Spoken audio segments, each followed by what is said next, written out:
Hello, this is Joe Wallace, Athletic Director at Portage Central High School. And Nikki Smith, Activities Director at Portage Central High School.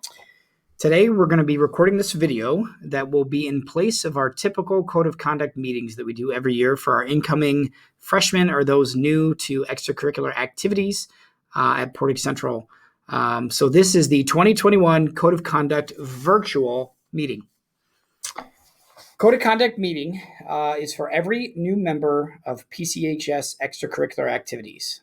And we hold ourselves to a higher standard in our extracurricular activities here at Portage Central. So with those high expectations, is in our culture, we have them in and outside of school. On and off the field and the stage. And so therefore, we have the Code of Conduct. All right, so your Code of Conduct form can be found online at pcmustangsports.com. Go to the Forms and the Links tab. Print it, sign it, turn it in with signatures from students, parents, and guardians. It's important that we get that form as soon as you can get it to us if you're new to extracurricular activities. Traditionally, we would not let people compete unless we had that form in. This year, we're going to be a little bit different. We're going to get it in as soon as you can get it to us. So after you watch this video, new extracurricular folks, make sure you get that form signed and turned in to us. So in this meeting, we have three main focuses. And again, holding ourselves to higher standards, holding ourselves to a level of high expectations. Our main focuses for the meeting are basically three things. Be at school, do your job at school, and make great choices inside and outside of school. Now, 2021 will be a little bit different, but the spirit and the focus of these three main focuses remains. So first, being at school. What are our attendance expectations here in 2020, 2021? Normally, a full day of attendance is required on a day of practice and competition. But this year in 2021, at least until we are all in phase 5 and we are all back at school, the attendance policy will be waived due to our new reporting policies. So we will not have an enforceable attendance policy this year for the days of practices and competitions. But we do expect you to be present at a class period every time, every day when your classes meet online, unless you are ill or have a prearranged appointment. So make sure that you let the school know if you're not able to log in on a certain day, because your teachers will be taking attendance so that everybody knows what's going on. That pretty much covers attendance. So our second focus, do your job at school. What is your academic responsibility? So during the school year, a weekly eligibility check will be done by the athletic and activities office for all those in extracurriculars. And so having a level of accountability to your grades is important in extracurricular activities. And if academics turns into a problem, we have to limit your extracurricular activity, make you ineligible so that academics can once again be the priority for you. Taking extracurriculars off the table allows for you to focus on your academics to get back to being successful there. So we have two thresholds to become ineligible when we do our in-season academic weekly checks. First is having 2 E's at one time. So when we pull a report and we see 2 E's currently going on with your class load, that would leave you ineligible for the following week. And the second threshold is having an E in the same class for 3 weeks in a row. That's a little bit harder to track, but we do that with our pretty robust eligibility check system. And therefore, in that 4th week, you would become ineligible. If you have 1 E, one thing that's not on the slide deck, if you have 1 E, we call that probation, and we will notify you as well if you currently have just 1 E. Again, we like to do that because if you have that same E for 2 more weeks, you do become ineligible. We like to make sure, hey, know that you have an E, know that we're monitoring it, and know that we want you to focus on that class and try to get that grade up. And here's how it works, actually. So we will run the report on Thursday morning. And then at that point, once we run the report and we see whether you're ineligible or you're on probation, we will email you a letter or a note to let you know that that's what's going on. And then the deadline for you to let us know that your grades have been improved is Friday at 3 o'clock. But here's the thing. We need your teachers to email us or let us know. We have to hear it directly from your teacher. If for some reason your teacher doesn't contact us, you are welcome to contact us, but make sure you ask them for that information. And then the other part of that piece is some days if we don't have school Friday or there's half days, there are other parts that go along with that. But overall, look for a note on Thursday morning to let you know how you're doing. Final reminder, once you become ineligible, you must be passing everything to regain eligibility. That's very important, especially for those that might have 1E and be on probation.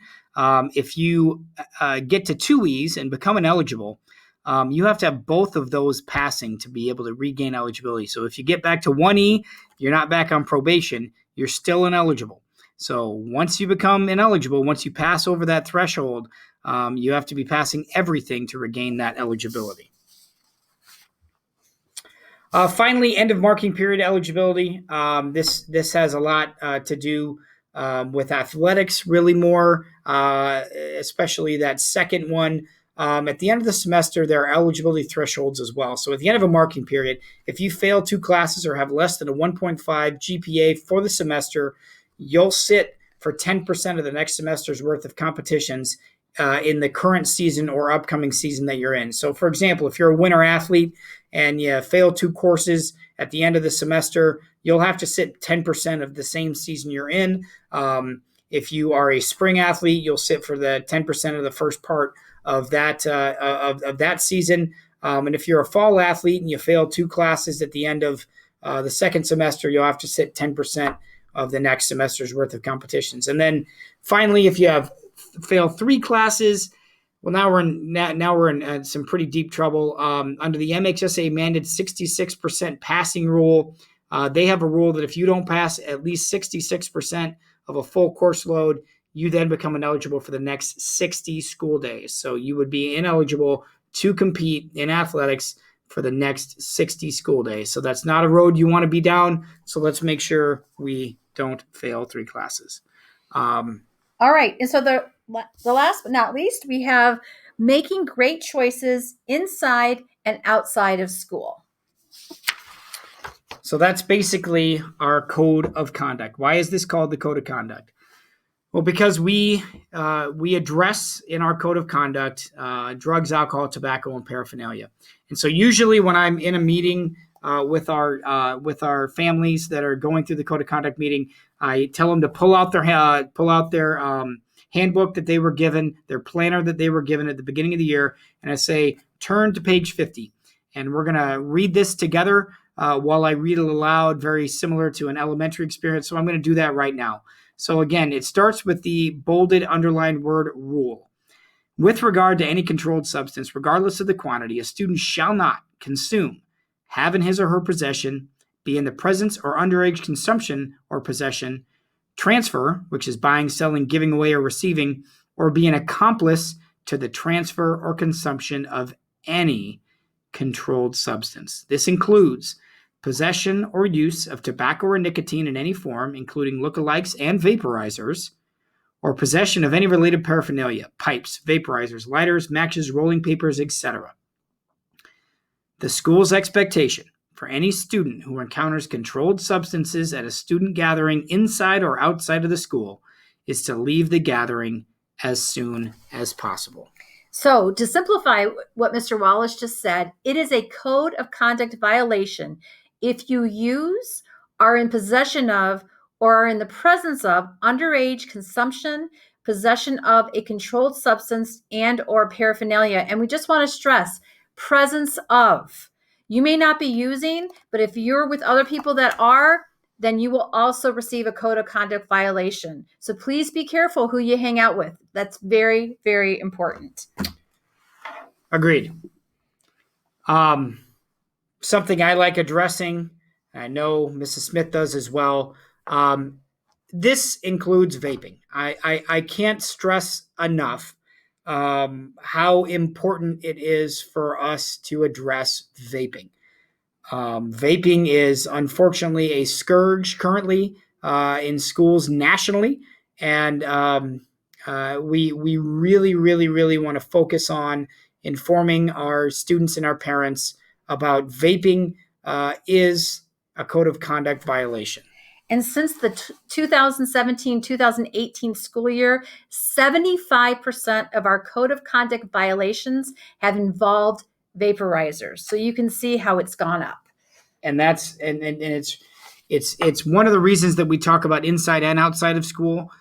We have, unfortunately, kids bringing vapes to school, and it's just not something that you want to get involved in. So one of the things that we're going to do with this video is we're going to make this slide deck live so that you can see some of the links and get to some of those links.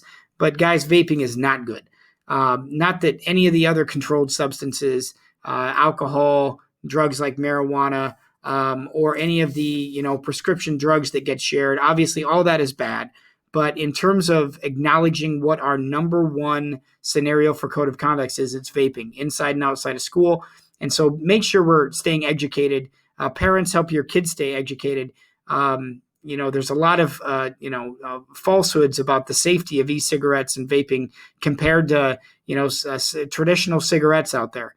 The science is coming back, the tests are coming back, the studies are coming back that the vaporizer is just as damaging, if not more damaging, to young people's lungs as traditional smoking is. So again, we like to stress vaping only because as we've worked through this, vaping is probably the most emergent issue we're dealing with. As you can see, 75% have involved vaping. All right, so your consequences, let me say that correctly, for the violation of the code of conduct. The first violation is that you are ineligible for 20% of the team's activities, scheduled contests, and events. So 20%, that is a lot of time. If you're involved with a musical or a play, pretty much would mean you wouldn't even be involved. And for sports too, that's a lot of practices and possibly games. Your second violation, and you're ineligible for 50% of the team's activities, scheduled contests, and events. So in many ways, you're almost really out for the season, whether it comes to a play or a musical or it comes to a sport. And last but not least, you're in third violation of a code of conduct. You're ineligible for one whole calendar year. And there's the possibility of moving to the second violation consequence if you participate in a treatment program, because obviously if you're at a third violation, then there's something else going on. But realize you only have 4 years of high school. So missing out a whole calendar year is a lot of time. So really make wise choices. That pretty much sums up our code of conduct material. The last couple of things that we do address in this meeting and what you sign off when you sign the code of conduct form is that we talk a little bit about concussions, and then we talk about our pay to participate.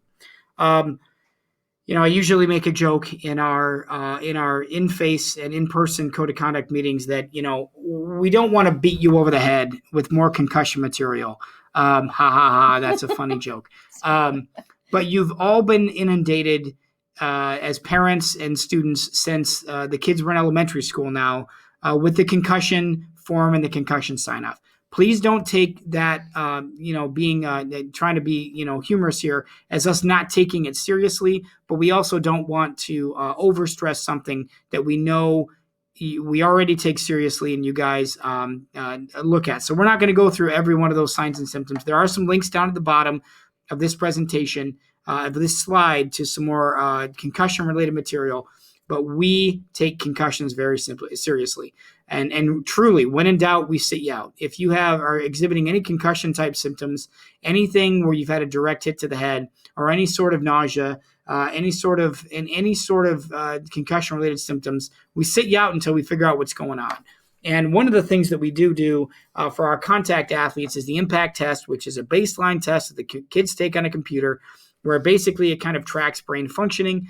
And then after a concussion has taken place, we use a post-test of the impact test to kind of see if you're back to where you need to be in terms of some brain functioning. It's not the only tool we use, but it's a tool we use to continue to do what's best for our kids.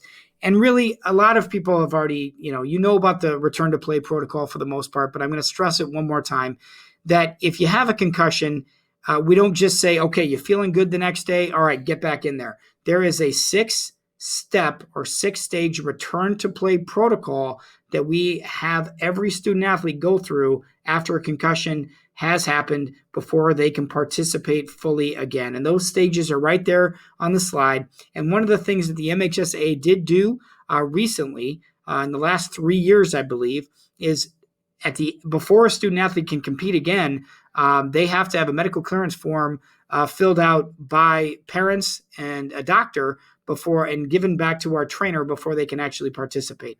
So again, concussions are something we take very, very seriously. We have a really airtight system by which we handle our concussions. Shout out to our athletic trainer, Rachel Leonard, who is phenomenal, that will walk you through that process if you're a parent and have a student athlete that suffered a concussion, or if you're a student athlete, who you're going to be working with is Rachel Leonard. She is phenomenal. So again, concussions are a really important thing that we want to make sure that we stay on top of. And as rules change, as athletics is more streamlined, and again, as we're more flexible with things, we know that we'll do our best to manage concussions and manage those opportunities for concussion to happen.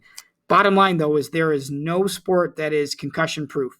Concussions will happen. They can happen walking down the street, but we do our best to coach our kids fundamentals to get their head out of it, whether it's in a contact sport, safety if it's in a sport like competitive cheer where we have kids going up in the air and potentially coming down. I think concussions are going down based on us just doing a really good job of coaching up our kids. So that's concussions. All right. And last but not least, we have a pay to participate fee.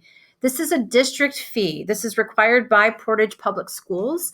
And so basically this fee helps to pay for facilities, for coaches, etc. So every family who participates in athletics and activities, and certain activities, will be asked to pay this fee. So basically it's $150 per player for athletics, which is good for all 3 seasons. So once your fee is paid, it's good for the entire year. Then also there is a $50 specific fee for co-funded sports and activities, and they're all listed right there. So if that helps in any way, just to know what athletics, what activities are covered under the pay to participate, hopefully that will help you. Last but not least, there's a $275 district-wide family fee. It says camp, our error, for any family whose total exceeds $275. So I'm a mother of 4 children, and they were all in high school and middle school at the same time. So that fee would have been covered. So just so you know, pay to participate. If any questions, if there's concern about finances, please contact the athletic directors, Mr. Wallace, or contact me, Mrs. Smith. All right, and that's about the end of it. Finally, we want to make sure that's our contact information, my email address, and then jwallace@portageps.org. Follow us on all social media at PC Mustang Sports. PCMustangSports.com is our athletic website. And I am, my email is there, nsmith@portageps.org. And I'm not as tech savvy as Mr. Wallace, so I only have one Instagram, but we are working on that. So please follow us on Instagram for activities as well. All right, that pretty much takes us to the end. Last thing I'm just going to add is one of the stories that I always tell, or one of the sayings I always say, is we are a collection of our choices. Our choices lead us to success or failure. And now that you're in high school, now that you are in the big leagues, so to say, it's time for you to all to understand that your choices have impacts, and you can have choices that you make that will affect you in the long term. Also, one bad choice does not have to define you, but a series of bad choices over time does define you. And you're now in a time in your life where your choices are defining you. So now that you're at Portage Central High School as an athlete or in activities and extracurriculars, understand you've been given the ability to make great choices by the school system that you've been in and the parent or guardian that are hopefully watching this with you. So go back to the lessons that you've learned throughout your life. You know what good choices are. You know what bad choices are. Make good choices, and in the long run, those good choices are going to lead to success. And do that, and you'll be a very, very good Mustang here at Portage Central High School. Anything, Mrs. Smith? Nope. I end? just want to say I 100% agree with Mr. Wallace. We are here to help you be successful, and we know that you will have a great year. All right. That's it for us. Have a wonderful day. Go Mustangs.